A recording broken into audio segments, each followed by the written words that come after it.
Hoje é domingo, 7 de dezembro, entra no ar neste momento e um giro de notícias que o Botafogo ainda tem algo nesta temporada que pode influenciar a próxima.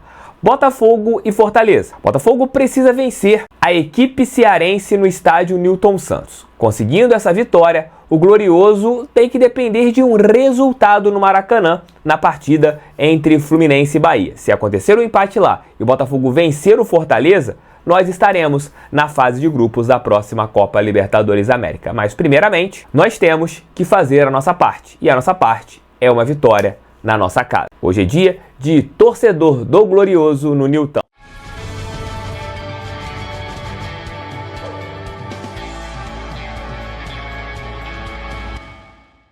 Entrem agora lá na GoCase. Capinhas, garrafinhas, carregadores portáteis, vários itens bem bacanas que vocês podem encontrar nesta parceira do canal do TF.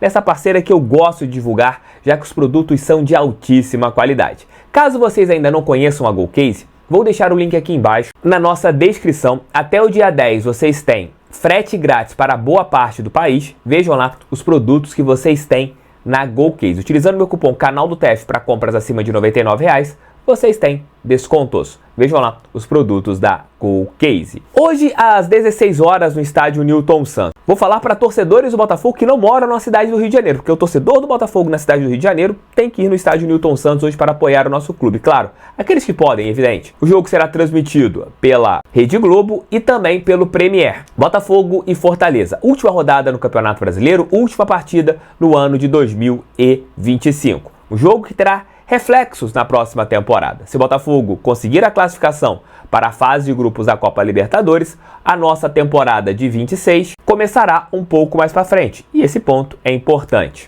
O Botafogo ainda tem dúvidas. O técnico David Ancelotti terá ali algumas questões que serão resolvidas apenas no dia de hoje. Barbosa está relacionado, mas ainda não é certo que o zagueiro vá a campo. Ele que está com uma lesão no joelho, está fazendo tratamento, inclusive não foi a campo ontem no estádio Newton Santos, ficou apenas fazendo seu tratamento e está ali esperando as próximas horas que serão fundamentais. Se ele conseguir evolução, vai para o jogo. Caso contrário, aí o Barbosa só volta na próxima temporada, mas tá ali, tentando de tudo para ir a campo. E conhecendo o Barbosa, cara, ele só não vai mesmo se não tiver como pisar no chão. Ele é um cara que se mata pelo nosso clube. O técnico italiano deve escalar a seguinte equipe: Raul, Vitinho, Marçal, Barbosa, Newton, Gabriel Bahia ou Marquinhos, Alex Telles, Alan, Marlon Freitas, Arthur, Montoro, Santi ou Barreira, Arthur Cabral no comando de ataque. É um jogo difícil, porque o Botafogo tem as suas pretensões, mas tem que fazer uma partida leve no estádio Newton Santos. A torcida deve ir ali pelo menos com 26, 27 mil alvinegros. E através disso, a gente tem que conseguir essa vaga na fase de grupos da Copa Libertadores. Para que isso aconteça, o Botafogo tem que vencer e torcer por um empate no Maracanã. Mas a gente tem que fazer a nossa parte. Não adianta nada acontecer um empate no Maracanã e o Botafogo não vencer na sua casa. Então a gente tem que primeiro fazer a nossa parte. Depois a gente olha o que vai acontecer no Mário Filho. Para falar um pouquinho sobre o Fortaleza, que vive bom momento, o Leonardo Dantas. Fortaleza tem ali as suas pretensões em relação ao rebaixamento. Fala aí, Léo Dantas. Oi, TF, pessoal do canal, tudo bem? Vamos então falar do Fortaleza, análise tática para encerrar a temporada 2025 do Botafogo. Partida que vai ser no Newton Santos e é importante nas duas pontas da tabela, né? Botafogo para tentar a vaga direta na fase de grupos da Libertadores e o Fortaleza contra o rebaixamento. A equipe cearense melhorou muito desde a chegada do Martim Palermo. O novo técnico, né, tá aí comandando o time nessa reta final. Depois de muitas rodadas no Z4, a equipe conseguiu reagir. Venceu o Corinthians por 2-1 em casa na última rodada, saiu do Z4, tá 9 jogos invicto com 5 vitórias, 4 empates. Tem sido muito mais competitivo do que era. São 4 vitórias consecutivas que fizeram o Fortaleza chegar à última rodada, dependendo só dele para escapar do rebaixamento. O time está em 16º lugar, com 43 pontos, 11 vitórias, 10 empates, 16 derrotas, 41 gols marcados, 54 sofridos, a 6ª pior defesa da Série A. Fora de casa, o retrospecto no ano é ruim, com apenas 7 vitórias em 31 partidas disputadas como visitante. Mas no momento até que é legal, 5 jogos invicto, longe do Castelão, não perde desde o dia 18 de outubro para o Cruzeiro em BH. Fazendo análise então desse novo Fortaleza que reagiu e ganhou brilho, ganhou vida de novo sob o comando do Martim Palermo. Começando, como sempre, claro, pela defesa. Tem tido 2 volantes na sustentação da defesa. Antes o Fortaleza tinha um volante que saiu um pouco mais e um que segurava um pouco mais. Agora não, o Palermo conseguiu dar um pouco mais de consistência defensiva para esse Fortaleza, que é a 6ª pior defesa da Série A, então precisava urgente dessa mudança do meio defensivo para trás. E o Palermo conseguiu colocando 2 volantes de sustentação. A dupla tem mudado. É claro que a chegada do Pierre e ex-Volta Redonda ajuda um pouco nisso, é um bom jogador e além de dar essa sustentação tem qualidade no passe para saída, mas mesmo ele não sendo titular absoluto, as duplas que vem jogando por ali, se revezando, né? A gente tem pelo menos 3 jogadores ali se revezando nessa dupla de volância, digamos assim, do Fortaleza, tem ajudado muito. Em alguns momentos, quando o Fortaleza está sofrendo muita pressão, em vez de serem 2 volantes à frente do quarteto defensivo, um deles recua e aí o Fortaleza joga de fato com uma linha de 5, eventualmente. Quando está sendo atacado, esse bloco do Fortaleza é muito baixo, principalmente fora de casa, porque no Castelão a torcida, claro, é o 12º jogador, mas como visitante o Fortaleza tem tido um pouco mais de problema na temporada, como eu já falei. Então esse bloco ficar ainda mais baixo é algo que deve acontecer nesse jogo contra o Botafogo de novo, principalmente pela última chance de brigar contra o rebaixamento por parte do Fortaleza. Esse bloco baixo, em alguns momentos, ajuda, claro, você ter mais jogadores ali dentro da área, evitando que a bola chegue para uma finalização do adversário, mas o bloco inteiro muito baixo acaba atraindo os adversários. E aí os adversários do Fortaleza têm criado muito perigo ali na intermediária, digamos. Não só em finalizações, mas orquestrando o jogo, trocando passes, buscando uma pequena brecha, um pequeno espaço nessa defesa do Fortaleza para quebrar a linha e tentar buscar uma jogada um pouco mais ofensiva. Então por isso que eu acho que é fundamental o Botafogo conseguir ocupar o meio campo. Tem que ter o cara que faça a função do 10. A movimentação, claro, vai ser importante, mas é preciso ter um regente ali no meio campo, justamente para fazer essa distribuição. É a maneira mais prática de trocar passes de forma paciente para tentar furar esse bloqueio do Fortaleza. Bom, mesmo que a gente tenha um volante voltando, o Fortaleza dá muito pouco espaço para a subida dos laterais. É claro que o Diogo Barbosa do lado esquerdo, ex-Botafogo, é um cara de veia mais ofensiva e sobe eventualmente, aparece um pouco mais lá na frente, mas o Fortaleza não tem um jogo talhado na velocidade na saída dos laterais, como boa parte dos times do futebol brasileiro hoje em dia tem. Eles seguram um pouco mais para que a linha de 4 defensores esteja montada e fixa, né, sem dar muito espaço o tempo todo, e isso tem funcionado. Quem tem se destacado nessa defesa também é o goleiro. O Breno fez grandes defesas que ajudaram o Fortaleza a somar 3 pontos contra o Corinthians, contra o Bragantino e contra o Bahia.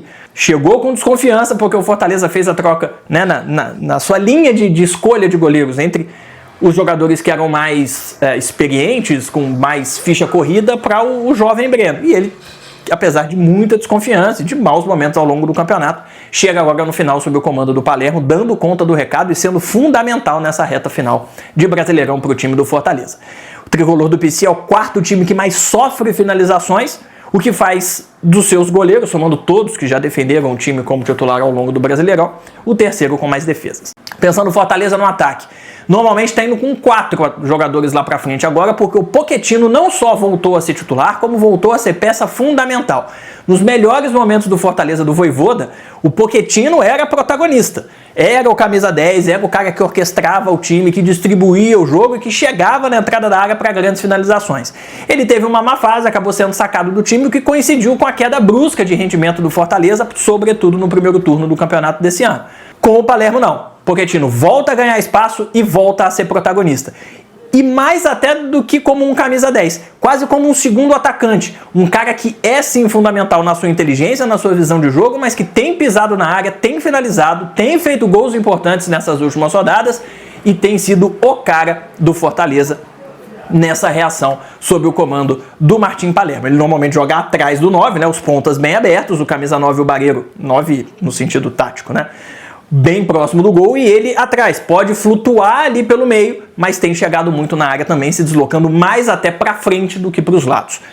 Quem tem feito o jogo pelos lados são os pontas, o Breno Lopes pelo lado esquerdo e o Herrera pelo lado direito, são os caras da velocidade, de puxar o contra-ataque, têm sido importantes também, porque o Fortaleza tem uma média de posse de bola muito baixa, é a 4ª pior do campeonato, 44,8%. Então, A transição em velocidade usando os pontas, já que os laterais não sobem tanto, é a principal arma desse time do Fortaleza. O Breno e o Herrera, portanto, têm cumprido esse papel. Quando o adversário sobe demais o bloco e tenta pressionar o Fortaleza, um erro é fatal porque os dois puxam um contra-ataque. O Flamengo, por exemplo, o campeão brasileiro, sofreu demais com isso. O jogo foi no Castelão, é verdade, mas ainda assim sofreu.